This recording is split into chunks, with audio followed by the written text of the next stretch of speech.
What's up and welcome to the Way Out Gaming. In this video I'm going to be talking about the Google press conference. This is kind of my roundup.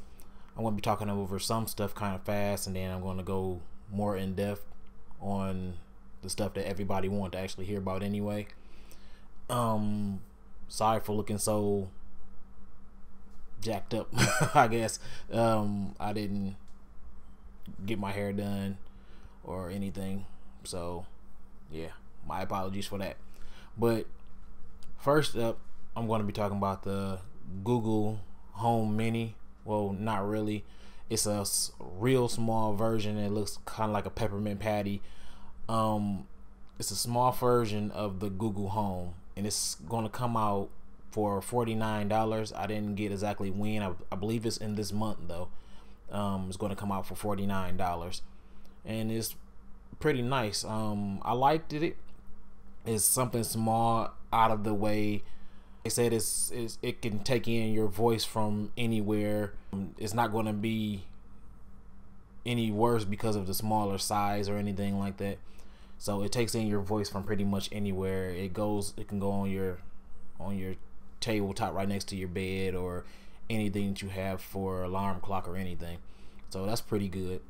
And then the next up, they have something like the same, but it's a bigger version. It's the Google Home Max. The Google Home Max is going to come out in December for $399. And the Google Max, you could put it anywhere basically, and it basically just,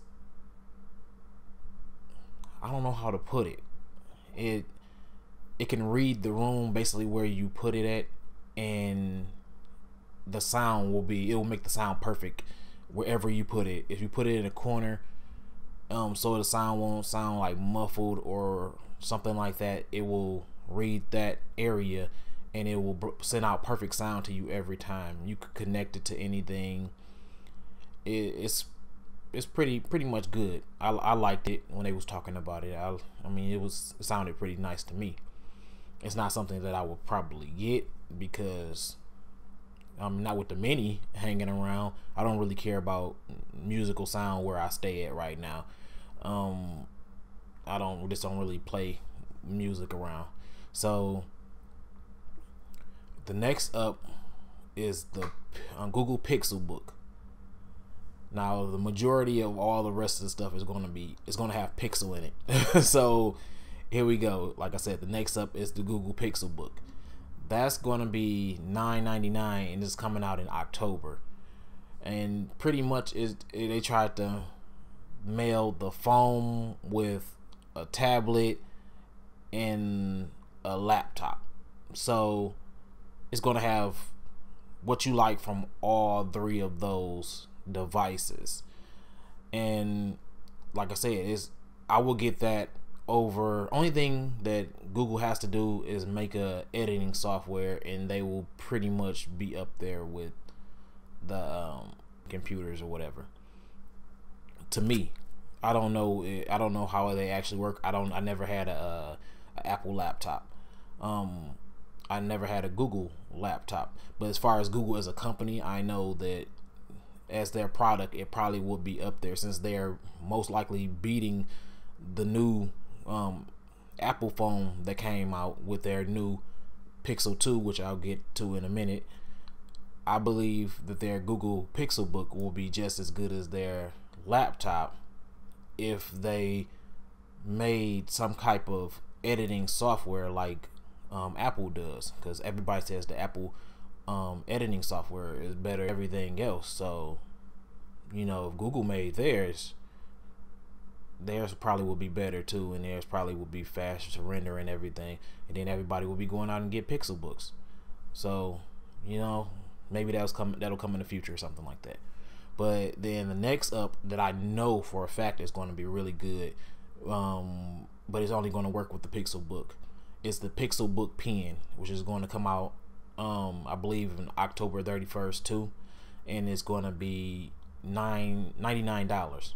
And they made that in conjunction with Wacom, which I know because I draw. I had a drawing tablet. anybody who watched my recent video that I put back up, and I made about my old PC that I built, I had my drawing tablet actually connected to my PC.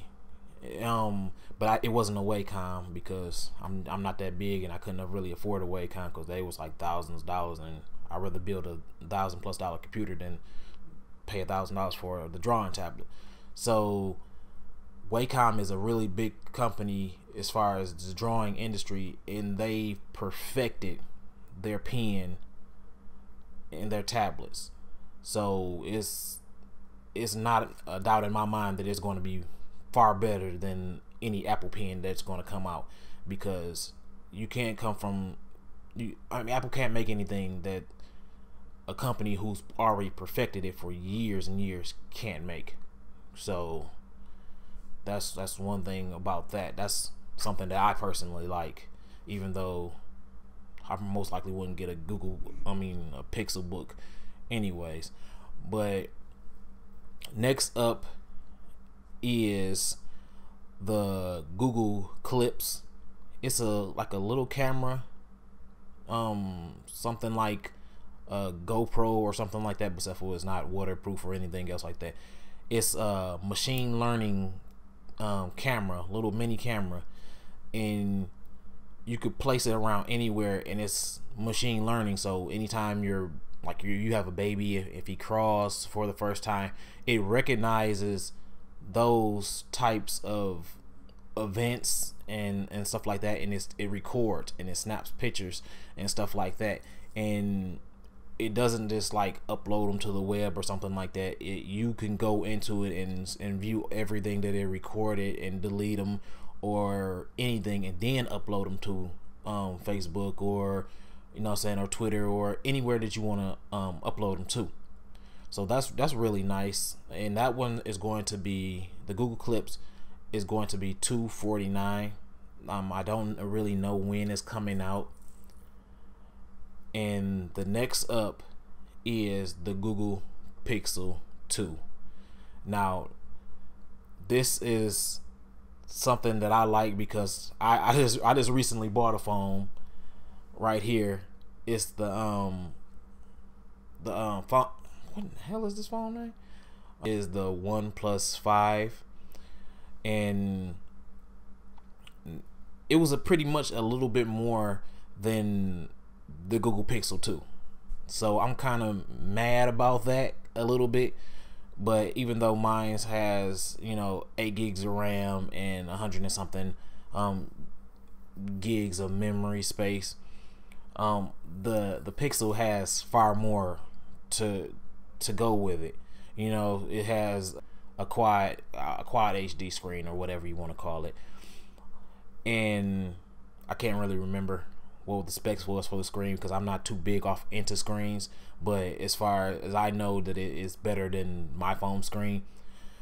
But it comes in 2 variations. It comes in a 5-inch and a 6-inch LX version. The 5-inch version not virgin, the 5-inch version is $649, which is a couple bucks more than what my phone cost, and the 6-inch LX version is $849. Now it has front facing speakers, and I did not see a headphone jack on that phone, so it wasn't a headphone jack. They're going the same route that the Apple's going. The phone does have 538 PPI. It's IP67 water and dust resistant.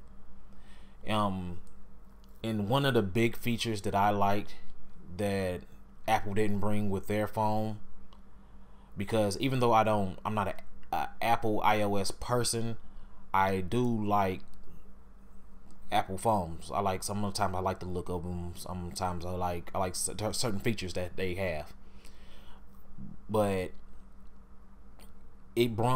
this year it brung the foam squeeze feature that I know for a fact that Marcus Browley was talking about I forgot which phone that it was that actually have it, that brung it first, But they actually brung it to the new Google Pixel phone, and I think you can map anything that you want to, like the camera or the Google Assistant or anything that you want, I believe. So that's actually great for a high-end phone, because no other high-end phones was doing it except for the phone that Marcus Brownlee was talking about. I don't think that was it wasn't on the same level as a Pixel or a Samsung phone or something like that, or even an Apple phone. So it's good that now a high-end phone that costs $800 or $600+ or whatever is bringing it to it. Now they do have AR. Now I know Apple has had some type of AR, but it doesn't have the AR just to the limits that this new Google Pixel has. The AR, it has AR that actually interacts with itself and semi interacts with you. So that's great. And it has a 12 megapixel camera. He was talking too fast, so I didn't really get it all, and it was a live event, so I couldn't really send it back and find out what he said. But it's a 12 megapixel camera, and actually it has portrait mode with one camera, and it does everything that the two cameras from my phone, from the iPhone does. Between those two cameras, it does with one camera. It takes several different pictures, and it uses machine learning to it puts all of that together for one great portrait photo. And they showed it on stage, and they showed the taking pictures of flowers and people, and it was like the person was in high def, and then the background was kind of blurred and everything. So that is a great feature. I mean, as far as only having one camera and only needing one camera to do it, and not having two cameras on the back of your phone. So I mean, of course, I do like the look of the two cameras. I mean, it looks like you're getting more for your money, but you know, if it does it with one and it does it better, then okay. And then as far as the stabilization for the cameras, for the camera, it has OIS, optical image stabilization, and it has EIS, which is electronic image stabilization, and it works in conjunction between both of them. The electronic, it goes ahead of you in the video, and it maps out everything, and then it brings it back, and anything that happened in the video that's not happening in the video ahead, it kind of knocks all of that out, so it can smooth out the video. And the optical, it smooths out right where you are, you know what I'm saying, in the video. It smooths that out. So, and it brings all of that together to bring you a really smooth video.